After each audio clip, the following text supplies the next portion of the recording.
نجات کا ذریعہ بنائیں۔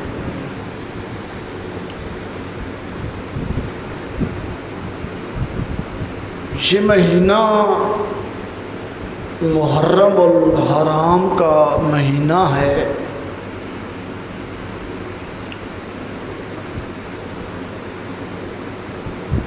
پوری دنیا میں جہاں جہاں بھی مسلمان کلمہ پڑھنے والے رہتے ہیں، بستے ہیں، آباد ہیں،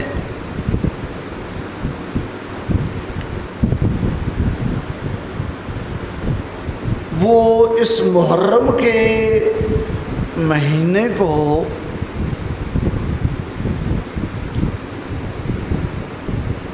اس زاویے سے دیکھتے ہیں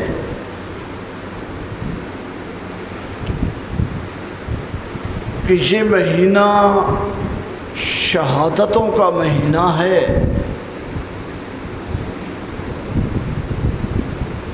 اور اس مہینے کی جو ابتدا ہے وہ امیر المومنین خلیفہ ثانی سیدنا فاروق اعظم رضی اللہ تعالی عنہ کی شہادت کے تذکروں سے معطر ہوتی ہے۔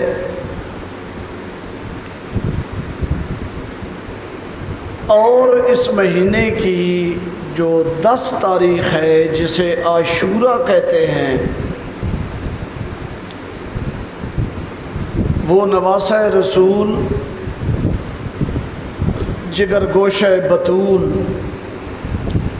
شہید کربلا سیدنا حسین ابن علی رضی اللہ تعالی عنہ کی مظلومانہ شہادت کے تذکروں سے منور ہوتی ہے۔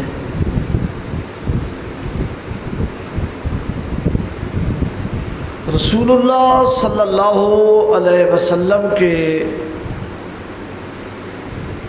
جتنے بھی صحابہ ہیں،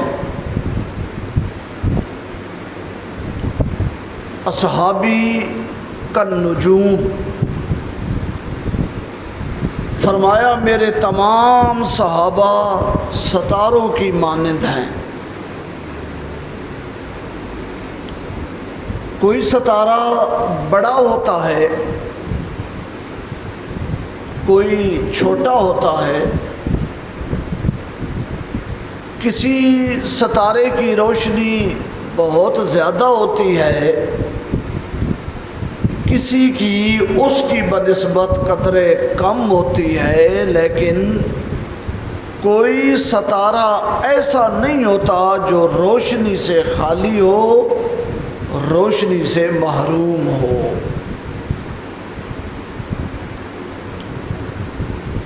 نبی علیہ الصلوۃ والسلام کے جتنے صحابہ ہیں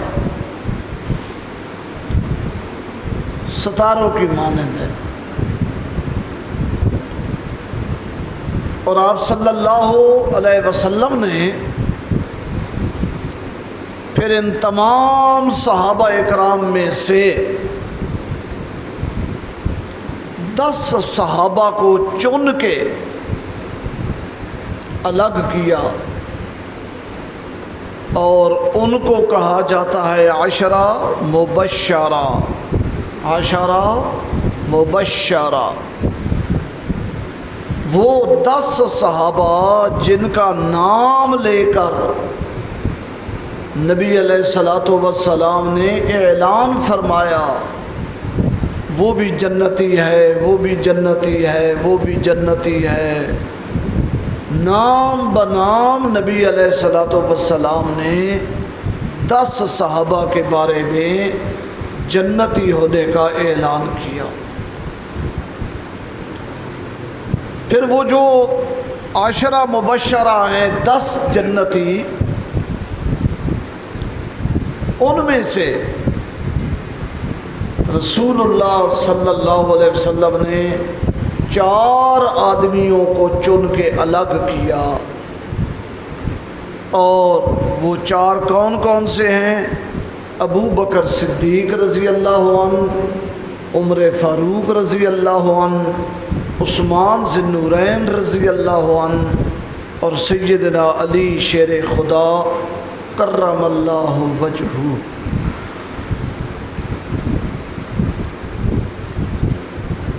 ایک لفظ آپ نے سنا ہے، میں نے ابو بکر صدیق کا نام لیا ہے تو ساتھ کیا کہا ہے؟ رضی اللہ عنہ۔ حضرت عمر کے نام کے ساتھ میں نے کیا کہا ہے؟ رضی اللہ عنہ۔ عثمان ذی النورین کا نام لیا ہے تو کیا کہا ہے؟ رضی اللہ عنہ۔ لیکن علی شیر خدا کا میں نے نام لیا ہے تو ساتھ کیا کہا ہے؟ کرم اللہ وجہہ۔ اس کی کیا وجہ ہے؟ اس کی وجہ یہ ہے کہ نبی علیہ الصلوۃ والسلام نے اپنی حیات مبارکہ میں مختلف پیشین گوئیاں فرمائی تھی۔ ان میں سے ایک پیشین گوئی آپ صلی اللہ علیہ وسلم نے یہ فرمائی تھی کہ میری امت کے اندر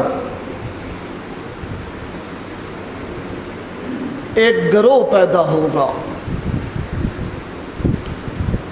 امت سے باہر نہیں، امت کے اندر کلمہ پڑھنے والے ہوں گے، نماز پڑھنے والے ہوں گے، روزے رکھنے والے ہوں گے، بیت اللہ کے حج کے لیے تڑپنے والے ہوں گے، عبادتیں کرنے والے، تلاوتیں کرنے والے، ریاضتیں کرنے والے، اللہ اللہ کرنے والے، سجدے اتنے لمبے کریں گے کہ دنیا دنگ رہ جائے گی۔ میری امت کے اندر ایک گروہ ایسا ہوگا، اور نبی علیہ الصلوۃ والسلام نے فرمایا کہ وہ دین سے اس طرح نکل جائیں گے جیسے کمان سے تیر نکل جاتا ہے۔ یمرقون من الدین کما یمرق السہم، تیر جس طرح کمان سے نکل جاتا ہے اس طرح وہ دین سے نکل جائیں گے۔ اور اے علی تو ان سے جنگ کرے گا، اے علی تیری ان سے لڑائی ہوگی، وہ تیرے ساتھ لڑیں گے، تو ان کے ساتھ لڑے گا۔ یہ کون لوگ تھے؟ ان کو اصطلاح میں کہا جاتا ہے خوارج، خارجی، خوارج۔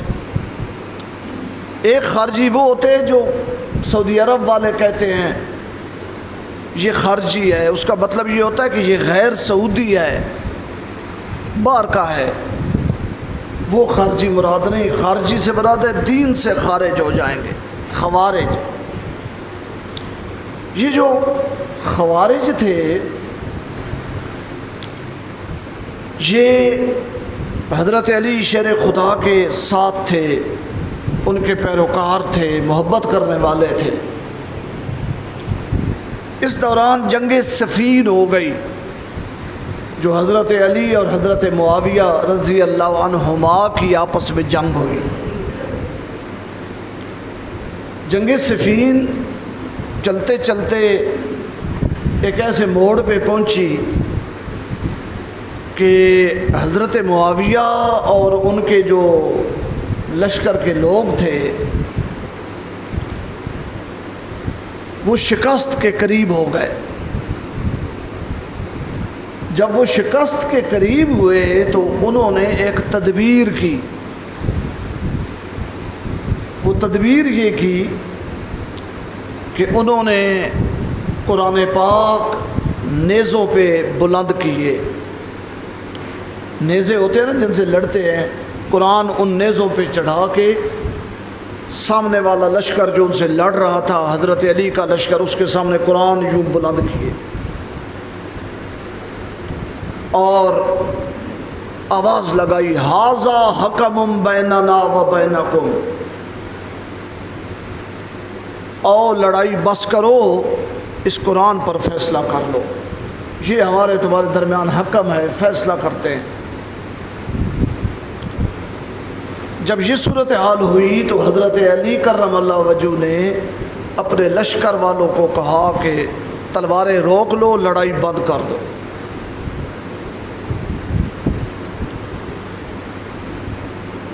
حضرت علی کا لشکر دو حصوں میں بٹ گیا،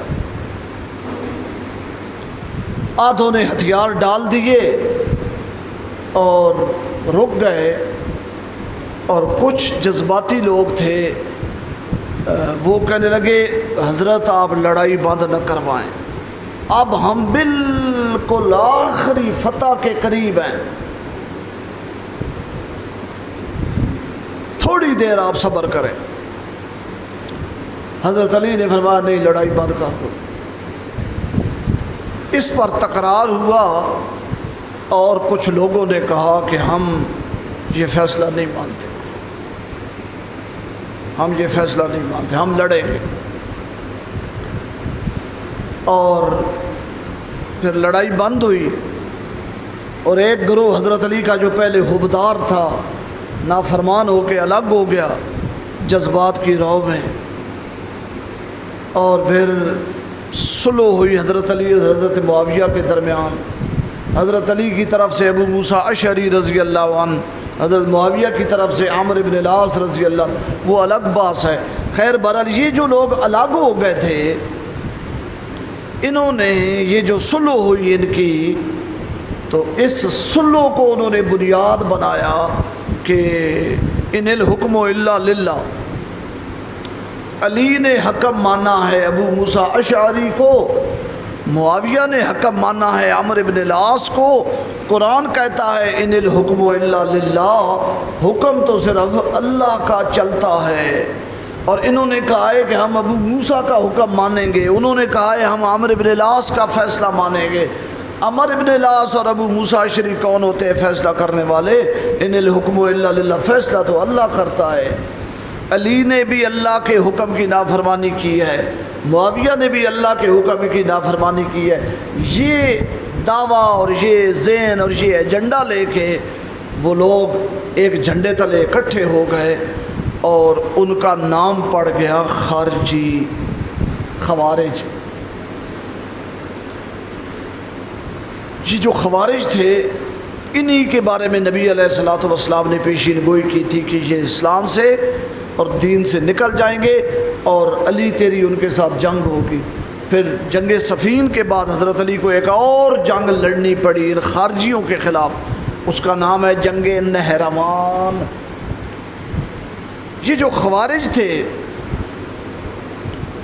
یہ جب بھی حضرت علی کرم اللہ وجہہ کا نام لیتے تھے اپنی محفلوں میں، تو کہتے تھے علی سود اللہ وجہہ، علی سود اللہ وجہہ۔ علی کون علی؟ اللہ اس کا چہرہ سیاہ کالا کرے، اللہ اس کے چہرے کو کالا کرے۔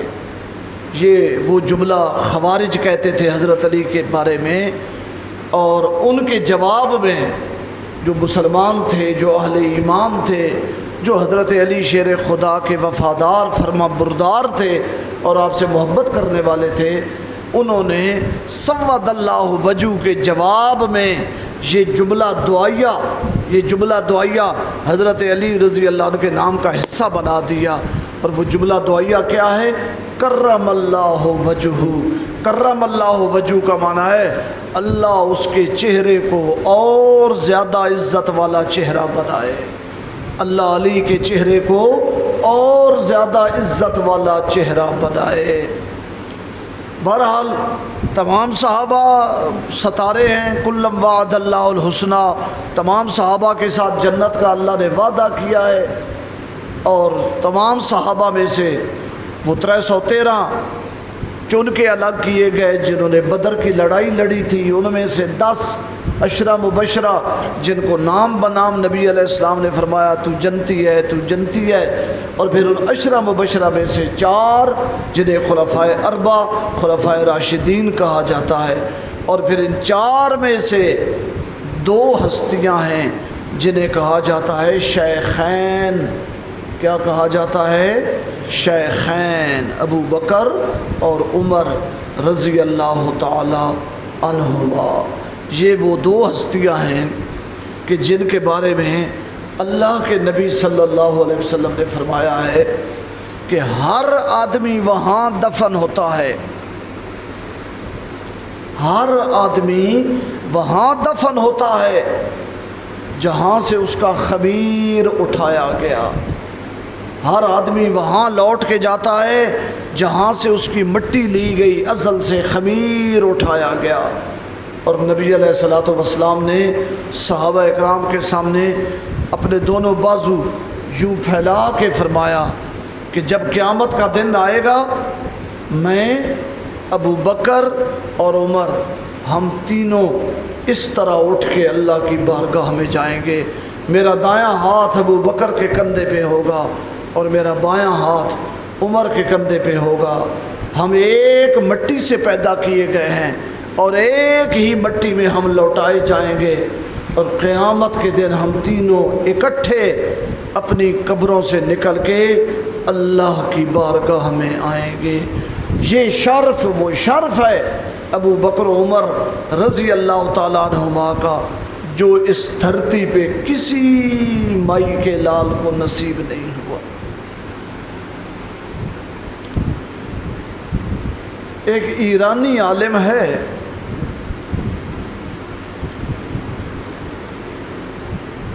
اس کی کتاب ہے بہار الانوار، بہار جمع بحر کی، بحر کہتے ہیں ٹھاٹھے مارتا ہوا دریا، انوار جمع نور کی، ایسے دریا جو نور سے بھرے ہوئے اور ٹھاٹھے مار رہے ہیں۔ اس بہار الانوار میں لکھا ہوا ہے کہ سیدنا امام حسین رضی اللہ تعالیٰ عنہ کربلا میں جہاں دفن ہے، جہاں آپ کی قبر مبارک ہے، روضہ اقدس ہے، روضہ امام حسین، اس سے 1000 میل دائیں، 1000 میل بائیں، اور اسی طرح سامنے اور اسی طرح پیچھے، یہ 4000 میل کا رقبہ بنتا ہے۔ لکھا ہے جو بندہ اس روضہ کے ارد گرد، یہ جو رقبہ ہے 4000 میل کا، جس کو وہاں قبر نصیب ہو گئی، دفن ہونا نصیب ہو گیا، وہ جنتی ہے۔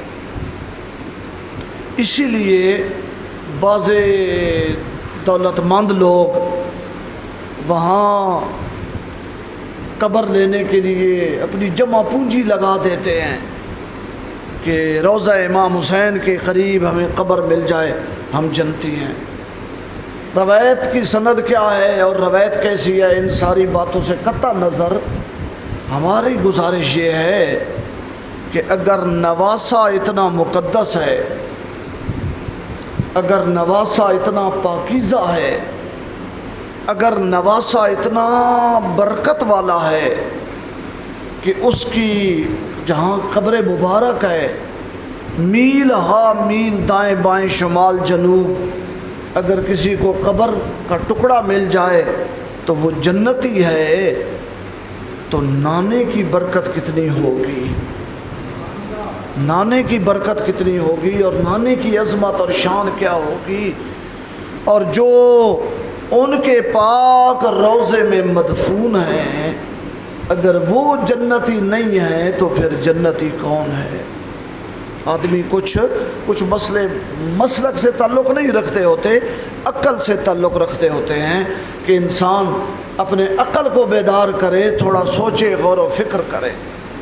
تو یہ شرف صحابہ سارے شان والے، سارے عظمت والے، سب کی شان سار آنکھوں پہ، لیکن یہ شرف ان میں سے بھی کسی کو نصیب نہیں ہوا کہ وہ روضہ مصطفیٰ میں آرام فرما ہو، رسول اللہ صلی اللہ علیہ وسلم کے ساتھ مدفون ہو۔ اسی لیے یہ دو ہستیاں شیخین ہیں، اور پھر ان دو ہستیوں میں سے بھی بڑی ہستی ہے جناب ابو بکر صدیق رضی اللہ تعالیٰ عنہ کی ہستی۔ ایک یہ دنیا ہے مطالعے کی دنیا، بندہ کوئی بات کرتا ہے تو اگلا بندہ کہتا ہے جی حوالہ دکھاؤ کہاں لکھا ہوا ہے۔ یہ ایک مستقل کائنات ہے، دنیا ہے۔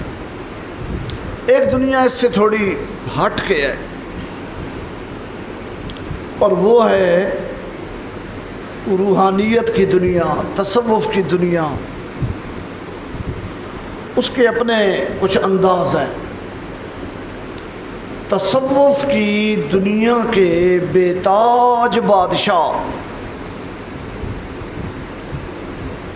تصوف کی دنیا کے بے تاج بادشاہ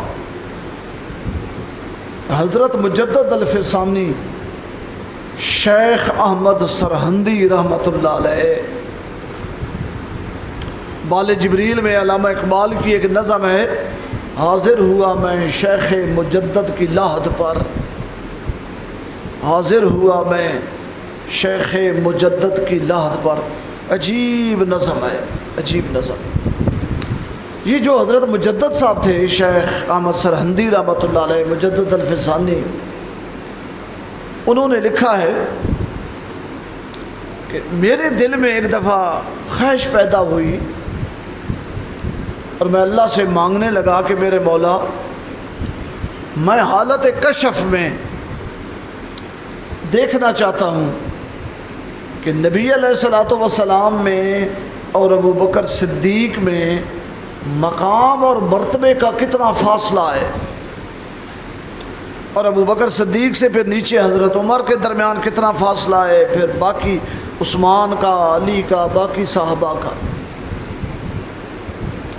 مجدد صاحب فرماتے ہیں بڑی لمبی دعاؤں کے بعد اللہ تعالیٰ نے ایک دن رحمت کا بادل بھیجا، پردے ہٹے، اور میں نے حالت کشف میں یوں دیکھا۔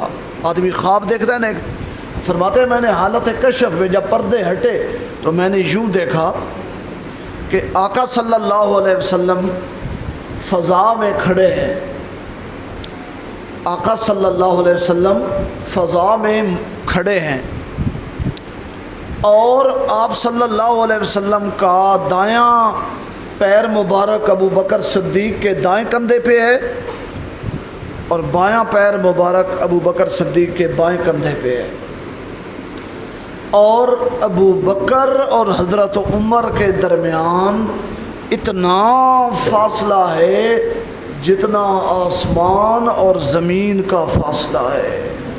عمر اتنا نیچے ہے، عمر اتنا نیچے ہے، اور باقی صحابہ پھر اس سے نیچے، باقی اس سے نیچے، باقی اس سے پیچھے، اور ابو بکر صدیق رضی اللہ تعالیٰ عنہ مصطفیٰ کریم صلی اللہ علیہ وسلم کے اتنے قریب ہیں، اتنے قریب ہیں۔ تفسیر قرطبی میں لکھا ہوا ہے، حضرت عبداللہ ابن عباس رضی اللہ تعالیٰ عنہ قرآن پاک کا ترجمہ تفسیر اپنے شاگردوں کو پڑھا رہے تھے، اور یہ تو آپ کو پتہ ہے کہ عبداللہ ابن عباس رضی اللہ عنہ وہ صحابی ہیں کہ جب یہ چھوٹے سے بچے تھے خود فرماتے ہیں کہ میری خالہ نبی علیہ الصلوۃ والسلام کے نکاح میں تھی، میں اپنی خالہ کے گھر گیا اور ادھر رہ گیا رات، جیسے بچے خالاؤں اور پھپھیوں کے پاس رہتے ہیں۔ سحری کے وقت نبی علیہ الصلوۃ والسلام تہجد کے لیے اٹھے، میری بھی آنکھ کھل گئی، اور میں نے نبی علیہ الصلوۃ والسلام کو وضو کے لیے پانی بھر کے دیا۔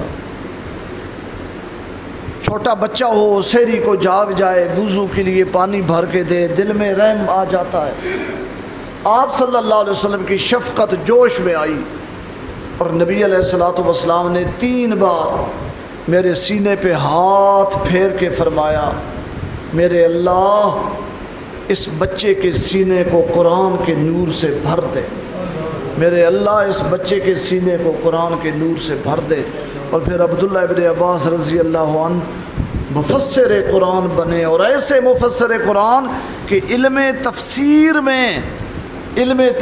میں ان کا مرتبہ تمام صحابہ سے اوپر ہے، تمام صحابہ سے۔ حضرت عمر رضی اللہ تعالیٰ عنہ کو اگر کسی آیت کی تفسیر پوچھنی ہوتی تھی تو عبداللہ ابن عباس کو بلاتے تھے اور فرماتے تھے اس آیت کا کیا مطلب ہے، اس آیت کا کیا مطلب ہے۔ یہ عبداللہ ابن عباس رضی اللہ عنہ پڑھا رہے ہیں اور بات چل نکلی کہ قیامت کے دن کچھ لوگوں کو اعمال نامے دائیں ہاتھ میں ملیں گے، کچھ لوگوں کو اعمال نامے بائیں ہاتھ میں ملیں گے۔ جنہیں دائیں ہاتھ میں ملیں گے وہ جنتی ہوں گے، جنہیں بائیں ہاتھ میں ملیں گے وہ دوزخی ہوں گے۔ تو یہ بات کرتے کرتے حضرت عبداللہ بن عباس نے فرمایا، اپنے شاگردوں سے سوال کیا کہ مجھے یہ بتاؤ سب سے پہلے دائیں ہاتھ میں قیامت کے دن اعمال نامہ کس کو عطا کیا جائے گا، کس کو ملے گا؟ اولو من یؤتی کتابہ بیمینہ، سب سے پہلے قیامت کے دن دائیں ہاتھ میں اعمال نامہ کس کو ملے گا؟ شاگرد چپ ہو گئے، پھر سوال دہرایا تو شاگردوں نے کہا استاد جی آپ کے سامنے ہم کیا بولیں، آپ ہی بتائیں۔ تو حضرت عبداللہ بن عباس نے فرمایا کہ اول من یؤتی کتابہ بیمینہ یوم القیامہ ہوا عمر ابن الخطاب رضی اللہ عنہ، سب سے پہلے قیامت کے دن دائیں ہاتھ میں اعمال نامہ حضرت عمر رضی اللہ تعالیٰ عنہ ابن خطاب کو دیا جائے گا۔ تو ایک شاگرد نے کہا کہ اے استاذ محترم، دنیا میں تو ہم دیکھتے ہیں کہ ہر معاملے میں ہر موقع پہ حضرت ابو بکر پہلا نمبر لے جاتے ہیں، غار میں ابو بکر کا پہلا نمبر، مزار میں ابو بکر کا پہلا نمبر، رفاقت میں ابو بکر کا پہلا نمبر، مال کی قربانی دینے میں ابو بکر کا پہلا نمبر، نبی علیہ الصلوۃ والسلام کے دکھ سکھ بٹانے میں ابو بکر کا پہلا نمبر، اسلام کی سربلندی کے لیے کافروں اور مشرکوں سے مار کھانے میں ابو بکر صدیق کا پہلا نمبر، ہر معاملے میں ابو بکر کا پہلا نمبر آتا رہا ہے۔ اور آج قیامت کا دن ہے، اللہ کی عدالت ہے، کیا وجہ ہے کہ آج حضرت عمر پہلا نمبر لے گئے ہیں اور سب سے پہلے دائیں ہاتھ میں اعمال نامہ عمر رضی اللہ عنہ کو دے دیا گیا ہے۔ تو فَأَيْنَ ابو بکر، ابو بکر کہاں ہوں گے، ابو بکر کا کیا بنے گا؟ تو حضرت عبداللہ بن مسعود رضی اللہ عنہ نے اپنے اس شاگرد کو ڈانٹتے ہوئے فرمایا، یا احمق، اے بے وقوف، جس طرح نبی علیہ الصلوۃ والسلام کو اعمال نامے والی قطار میں کھڑا نہیں کیا جائے گا، اسی طرح ابو بکر صدیق کو بھی اعمال نامے کے انتظار میں کھڑا نہیں کیا جائے گا۔ نبی علیہ الصلوۃ والسلام بھی اعمال نامے سے بالا تر رہے ہیں، رسول اللہ اعمال نامہ ملنے سے بالا تر رہے ہیں، اور ابو بکر صدیق بھی اعمال نامے سے بالا تر ہیں۔ یہ جو حساب کتاب ہوگا اور تیرے یہ اچھے اعمال اور یہ کمزور یہ حضرت عمر کو سب سے پہلے دائیں ہاتھ میں اعمال نامہ ملے گا۔ ابو بکر کا مرتبہ اس سے بہت اونچا ہے کہ ابو بکر کو کوئی کہے کہ ذرا سند دکھاؤ، ٹکٹ دکھاؤ، ذرا ادھر کھڑے ہو جاؤ، تمہیں اعمال نامہ دیا جائے گا تو تم جنت میں جاؤ گے۔ نا نا نا نا، ابو بکر اس سے بہت بلند ہے۔ حدیث پاک ہے، نبی علیہ الصلوۃ والسلام نے فرمایا، میری امت میں ایک آدمی ایسا ہوگا کہ قیامت کے دن اس کے لیے جنت کے 8 دروازے کھلیں گے، 8 دروازے، اور ہر دروازہ اسے پکارے گا، اور ہر دروازے کی یہ خواہش ہوگی کہ یہ اپنے مقدس قدم اور پاک قدم میرے اندر رکھ کے جنت میں تشریف لے جائے۔ صحابہ حیرت سے سن رہے تھے۔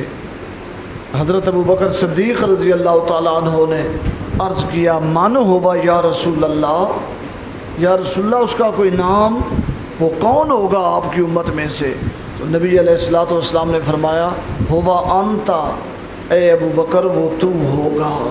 تو نبی علیہ الصلوۃ والسلام کے بعد اگر اس دھرتی پہ اس کائنات میں کوئی ہستی ہے تو اس ہستی کا نام ہے ابو بکر صدیق رضی اللہ تعالیٰ عنہ۔ اور ابو بکر صدیق رضی اللہ عنہ کے بعد اس پوری امت میں جس آدمی کا نام اور مقام ہے وہ ہیں سیدنا فاروق اعظم رضی اللہ تعالیٰ عنہ۔ حضرت فاروق اعظم کے بے شمار فضائل و مناقب ہیں۔ ایک پہلو، حضرت عمر وہ صحابی ہیں کہ زمین پر کوئی رائے دیتے تھے، مشورہ دیتے تھے، تو کئی بار ایسا ہوا کہ باقی صحابہ کا مشورہ کچھ اور ہے، حضرت عمر کا کچھ اور ہے۔ نبی علیہ الصلوۃ والسلام نے فیصلہ ادھر کر دیا باقیوں کی طرف۔ اللہ نے آسمان سے وحی بھیجی اور اللہ نے فرمایا اے میرے محبوب ہمیں عمر کی بات پسند ہے، ہمیں عمر کی بات پسند ہے۔ ایسے مواقع میں سے ایک موقع وہ تھا جب جنگ بدر ہوئی، بہت سارے مشرکین مکہ مارے گئے جن میں ابو جہل بھی شامل تھا، اور بہت سارے بھاگ کے مکے چلے گئے اور بہت سارے گرفتار ہو گئے، اور صحابہ ان کو مسجد نبوی میں لے آئے اور مسجد کے ستونوں کے ساتھ باندھ دیا ان کو۔ رسول اللہ صلی اللہ علیہ وسلم نے صحابہ کو بلایا مشورے کے لیے کہ یہ جو باندھے ہوئے ہیں 70-80 آدمی تھا، ان کا کیا کریں؟ حضرت عمر رضی اللہ تعالیٰ عنہ نے مشورہ دیا کہ یا رسول اللہ ان میں سے جو میرے قبیلے کے ہیں، میرے رشتہ دار ہیں، انہیں آپ میرے حوالے کریں۔ جو ابو بکر کے قبیلے کے ہیں وہ آپ ان کے حوالے کریں، جو عثمان کے خاندان کے ہیں وہ ان کے حوالے کریں، جو علی کے خاندان کے ہیں ان کے حوالے کریں، اور پھر آپ ہمیں اجازت دیں کہ ہم اپنی تلواروں سے ان موذیوں کی گردنیں اڑا دیں اور اللہ کی دھرتی کو ان خبیثوں کے گندے وجود سے پاک کر دیں، انہیں مار دینا چاہیے، یہ زندہ رہنے کے حقدار نہیں ہیں یا رسول اللہ۔ نبی علیہ السلام نے فرمایا ابو بکر تم بتاؤ۔ حضرت ابو بکر صدیق نے عرض کیا یا رسول اللہ یہ وہ دھبوکا نے، یہ ان کے الفاظ نہیں میں اپنی زبان میں، یہ وہ دھبوکا نے جنہ دا ڈنگ نکل گیا، دھبوک دا ڈنگ نکل جائے تو پھر اس کو کوئی خطرہ نہیں ہوتا، ان کو مارنے کا کیا فائدہ؟ اس طرح کرتے ہیں کہ ان سے فدیہ لیتے ہیں، ان کو بتاؤ کہ پیچھے اپنے پیغام بھیجو مکے میں اپنے رشتہ داروں کو اور اتنے اتنے پیسے دو، فدیہ دو، ہم تمہیں چھوڑ دیتے ہیں۔ اور یا رسول اللہ ان سے جو ہم پیسے لیں گے، فدیہ لیں گے، اس سے ہم اسلحہ خریدیں گے اور اللہ کی راہ میں آئندہ جہاد کریں گے اور اسلام کے کاموں پہ کام آئے گا۔ ابو بکر صدیق کا مشورہ بالکل الٹ، حضرت عمر کا بالکل الٹ۔ نبی علیہ الصلوۃ والسلام کو ابو بکر صدیق کا مشورہ پسند آیا اور نبی علیہ الصلوۃ والسلام نے فرمایا عمر تیری مثال تو نوح علیہ السلام کی مثال ہے، اے عمر تیری مثال تو نوح علیہ السلام کی مثال ہے۔ جیسے حضرت نوح نے دعا کی تھی نا رب لا تذر علی الارض من الکافرین دیارا، یا اللہ ایسا عذاب بھیج کہ دھرتی پہ کوئی کافر باقی نہ بچے۔ عمر تیری مثال تو نوح کی مثال ہے۔ اور حضرت ابوبکر صدیق کو حضور نے فرمایا ابو بکر تیری مثال ابراہیم خلیل اللہ کی مثال ہے۔ حضرت ابراہیم نے دعا کی تھی کہ جو ان میں سے میرے ماننے والے ہیں وہ تو ہیں ہی ہیں، جو نافرمان ہیں ومن عصانی، اور جو میرے نافرمان ہیں فإنک غفور الرحیم، تو غفور الرحیم ہے۔ تو غفور الرحیم ہے، میرے ماننے والوں کو تو نے بخشنا ہی بخشنا ہے، جو میرے نافرمان ہیں فإنک غفور الرحیم۔ تو نبی علیہ السلام نے فرمایا ٹھیک ہے فدیہ لے لو اور انہیں چھوڑ دو۔ فدیہ لے لیا گیا اور مشرکین کے جو مکے والے مشرک تھے انہیں چھوڑ دیا گیا۔ جب معاملہ مکمل ہو گیا 10ویں پارے میں آیت موجود ہے، اللہ تعالیٰ نے صورت نازل کی اور اس میں اللہ تعالیٰ نے فرمایا ما کان للنبی ان یکون لہ اسرا حتی یسخن فی الارض تریدون عرض الدنیا واللہ یرید الآخرہ۔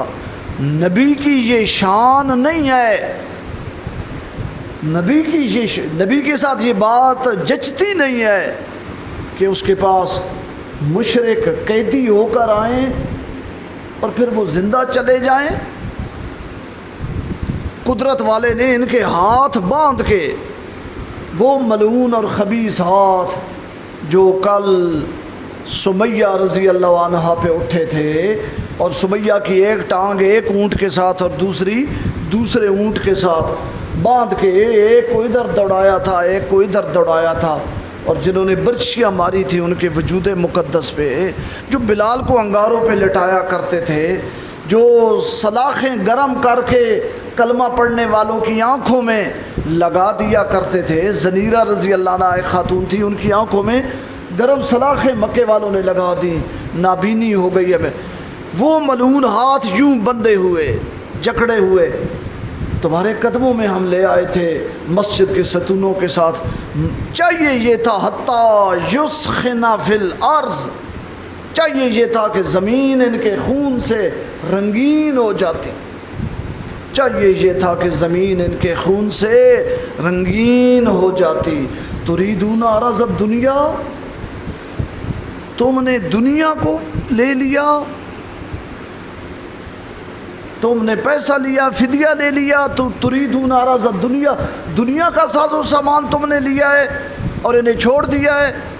واللہ یرید الآخرہ، اللہ تعالیٰ کے پیش نظر تو آخرت تھی، اللہ تعالیٰ کے پیش نظر تو آخرت تھی، تمہارے پیش نظر دنیا آ گئی کہ پیسہ لے لیں یا رسول اللہ اور ان کو چھوڑ دیں۔ تو جب قرآن اترا تو کس کی رائے کے مطابق اترا؟ عمر کی رائے کے مطابق۔ بخاری میں حضرت عمر رضی اللہ عنہ کے الفاظ ہیں کہ 3 موقع ایسے ہیں، 3 موقع ایسے بنے جہاں میرے اللہ نے میری موافقت کی ہے۔ پہلا موقع فرماتے ہیں کہ میں نے نبی علیہ الصلوۃ والسلام کو مشورہ دیا تھا، یا رسول اللہ آپ کے پاس اچھے لوگ بھی آتے ہیں اور آپ کے پاس غیر اچھے لوگ بھی آتے ہیں، آپ کی ہستی شخصیت ایسی ہے ہر طرح کے لوگ آتے ہیں، یا رسول اللہ آپ اپنی بیویوں کو کہیں پردہ کیا کریں، یا رسول اللہ آپ اپنی گھر والیوں کو کہیں پردہ کیا کریں۔ نبی علیہ الصلوۃ والسلام نے فرمایا عمر میں اللہ کے حکم کا پابند ہوں، میں اللہ نے فوراً وہی بھیجی یا ایھا النبی کل ازواجک و بناتک و نساء المؤمنین یدنین علیہن من جلابیبہن، اے میرے نبی اپنی بیویوں کو اپنی بیٹیوں کو اور سارے مومنوں کی عورتوں کو کہہ دو کہ جب اپنے گھروں سے نکلو چہرے ڈھانپ لو اور اپنے سینوں پہ بھاری چادر رکھ لیا کرو، ذالک ادنیٰ ان یعرفنا، ذالک ادنیٰ ان یعرفنا، یہی تمہاری شایان شان ہے اور اسی سے تمہاری پہچان ہوگی پردے سے کہ یہ کلمہ پڑھنے والی ہے، مسلمان ہے، محمد پاک صلی اللہ علیہ وسلم کی امت میں سے ہے، یہی تمہاری معرفت اور پہچان بنے گی۔ یہ مشورہ بھی حضرت عمر نے دیا تھا۔ دوسرا فرماتے ہیں بدر کے قیدیوں کے بارے میں، باقی صحابہ کی رائے تھی فدیہ لے لو، میری رائے تھی ان کا خون بہو۔ اللہ نے جب قرآن نازل کیا تو اس طرح نازل کیا جس طرح میں عمر کہتا تھا۔ اور تیسرا موقع فرماتے ہیں جب منافقوں کا سردار عبداللہ بن ابی مرا، عبداللہ بن ابی کا بیٹا اس کا نام بھی عبداللہ ہے اور صحابی ہے، جلیل القدر صحابی ہے رضی اللہ عنہ، عبداللہ ابن عبداللہ۔ یہ جو عبداللہ ہے جس کا باپ منافق تھا، یہ صحابی آئے نبی پاک کے پاس، بخاری کی روایت ہے، اور نبی علیہ السلام سے کہا یا رسول اللہ منافق صحیح لیکن میرا تو پیو ہے، میرا تو والد ہے، یا رسول اللہ میری خواہش ہے آپ اپنی قمیص مبارک اتار کر دیں اور میں اپنے والد کو کفن کی بجائے آپ کی قمیص اڑانا چاہتا ہوں۔ نبی علیہ الصلوۃ والسلام نے فوراً اپنی قمیض مبارک اتاری اور ابن ابی کے بیٹے کے ہاتھ میں دے دی، اور وہ لے گئے اور آپ کی قمیض کے 2 حصے کر کے کفن بنایا، اور حضور کی قمیض میں عبداللہ بن ابی کو دفنایا گیا۔ پھر وہ آئے، یا رسول اللہ میری خواہش ہے تسی میرے ابے دا جنازہ بھی پڑھا دو۔ نبی علیہ الصلوۃ والسلام نے فرمایا کوئی بات نہیں۔ جب حضور جنازے کے لیے اٹھ کے چلے تو حضرت عمر رضی اللہ تعالیٰ عنہ آگے کھڑے ہو گئے، یوں کر کے آگے کھڑے ہو گئے، اور حضرت عمر کہا یا رسول اللہ کی کرن لگے ہو، یا رسول اللہ کی کرن لگے ہو۔ بخاری کی روایت ہے، فرماتے ہیں بعد میں کبھی کبھی سوچتا تھا تو میں کانپ جاتا تھا کہ میں نے اس دن نبی علیہ السلام کے ساتھ باتیں کیسے کی، میری جرت کیسے ہوئی حضور کے سامنے اس طرح۔ میں کھڑا ہو گیا بازو پھیلا کے، اور میں نے کہا نہیں یا رسول اللہ یہ کی کرن لگے ہو، یا رسول اللہ اتصلی علیہ وقال یوم قضا و قضا و قضا، آپ اس کا جنازہ پڑھائیں گے جس نے فلاں موقع پہ یوں کہا، فلاں موقع پہ یوں کہا، فلاں موقع پہ یوں کہا۔ حضرت عائشہ پہ جو تہمت لگی تھی وہ بھی اسی عبداللہ بن ابی نے لگائی تھی۔ نبی علیہ الصلوۃ والسلام نے فرمایا اخر انی، پرے ہٹ جا آگے سے، اور آپ صلی اللہ علیہ وسلم چلے گئے، اور نبی علیہ الصلوۃ والسلام نے امامت فرمائی اور جا کے عبداللہ بن ابی کا جنازہ پڑھایا۔ حضرت عمر کی رائے آپ نے مسترد فرما دی، اور اپنی رحمت کے جوش میں شفقت اور جو رحمت للعالمین اللہ نے وصف دیا تھا، حضور چلے گئے اور جنازہ پڑھا۔ جنازہ پڑھا کے فارغ ہوئے، اللہ نے وحی بھیج دی۔ سورۃ توبہ کی آیت ہے جو میں نے خطبے میں پڑھی ہے، اللہ نے فرمایا وَلَا تُصَلِّ عَلَىٰ أَحَدٍ مِّنْهُمْ مَاتَ أَبَدًا وَلَا تَقُمْ عَلَىٰ قَبْرِهِ۔ اے میرے نبی جو ہو گیا سو ہو گیا، آج کے بعد ان منافقوں میں سے کوئی بھی مر جائے نہ آپ نے اس کا جنازہ پڑھانا ہے، اور نہ آپ نے اس کی قبر پہ جا کے دعا کے لیے کھڑے ہونا ہے۔ آسمان سے جب قرآن اترا تو اس طرح اترا جو حضرت عمر رضی اللہ عنہ کہتے تھے، اور یہ حضرت عمر فرماتے ہیں، بخاری کی روایت ہے، یہ میرے 3 کمال ایسے ہیں جو کسی کو نصیب نہیں ہوئے کہ پردے کی آیت میرے مشورے پہ اتری، اور بدر والے قیدیوں کے بارے میں جو کچھ میں کہتا تھا اللہ نے بھی وہی فرمایا، اور نبی علیہ السلام کو عبداللہ بن ابی منافق کے جنازے سے میں روکنا چاہتا تھا، آپ اپنی رحمت و شفقت کے جوش میں نہیں رکے، لیکن اللہ نے جب قرآن اتارا تو اس طرح اتارا جو عمر رضی اللہ تعالیٰ عنہ کا مشورہ تھا۔ یہ ہے عمر، اور یہ ہے عمر کی شان، اور یہ ہے عمر کا مقام۔ اس شان اور مقام کے ساتھ ساتھ ایک اور بات، حضرت عمر کی خلافت کا دور ہے، آپ کے بیٹے عبداللہ ابن عمر چھوٹے بچے ہیں، 2 بچے آپس میں کھیل رہے ہیں، کھیلتے کھیلتے لڑ پڑے جیسے چھوٹے بچے لڑ پڑتے ہیں، اور ایک بیٹا ہے امیر المومنین عمر کا عبداللہ ابن عمر، اور دوسرا اس کے ساتھ لڑنے والا بیٹا ہے رسول اللہ کا نواسہ، فاطمہ کا لخت جگر، علی کا بیٹا جس کا نام حسین ہے۔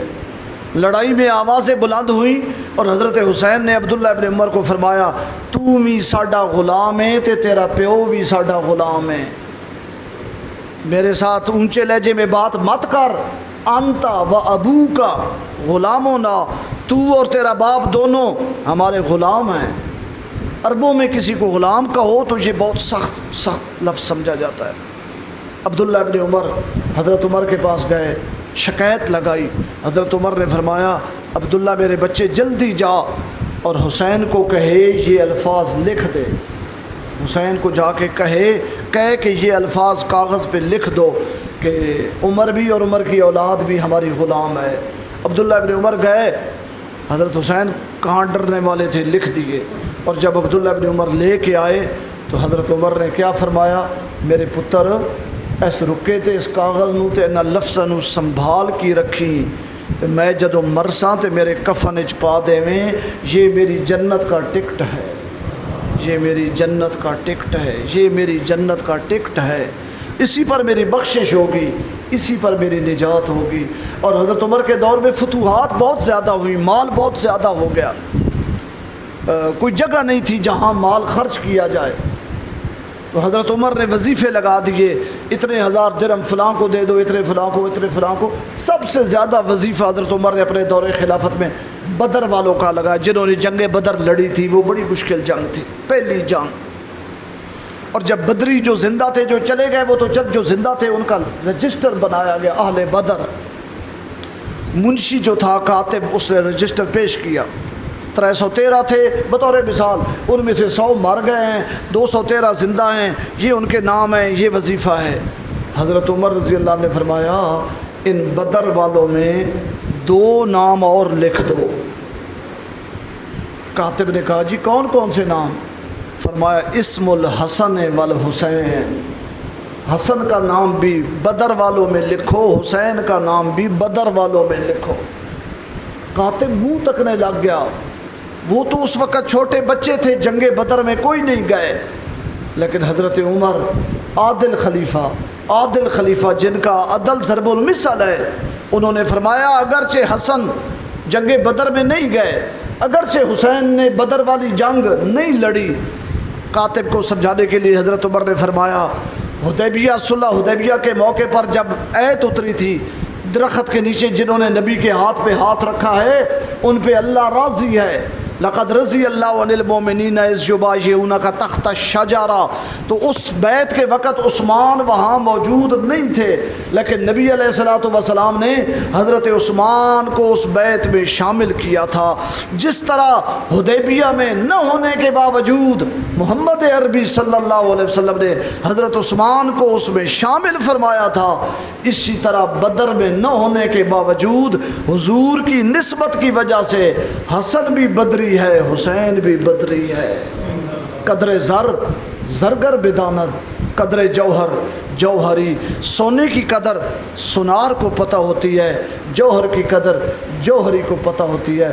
محمود عباسی کیا جانے حسین کی شان کیا ہے، حبیب الرحمن کاندھلوی کیا جانے حسین کی شان کیا ہے، فیض عالم صدیقی کیا جانے حسین کی شان کیا ہے، ابو یزید محمد دین بٹ کیا جانے حسین کی شان کیا ہے۔ اور ان سب کا جو ملغوبہ اور چربہ جو لوگ اپنے اپنے ناموں پہ شائع کر کے علامے بنے پھرتے ہیں اور فہامے بنے پھرتے ہیں اور محقق مدقق بنے، وہ کیا جانے حسین کی کیا شان ہے۔ حسین کی شان اللہ جانتا ہے، اللہ کا نبی جانتا ہے، صحابہ جانتے ہیں، ابو بکر جانتے ہیں، عمر جانتے ہیں۔ اللہ تعالیٰ صحابہ کے درجے بھی بلند فرمائے اور اللہ اہل بیت کے درجے بھی بلند فرمائے۔ آخر دعوانا ان الحمدللہ رب العالمین۔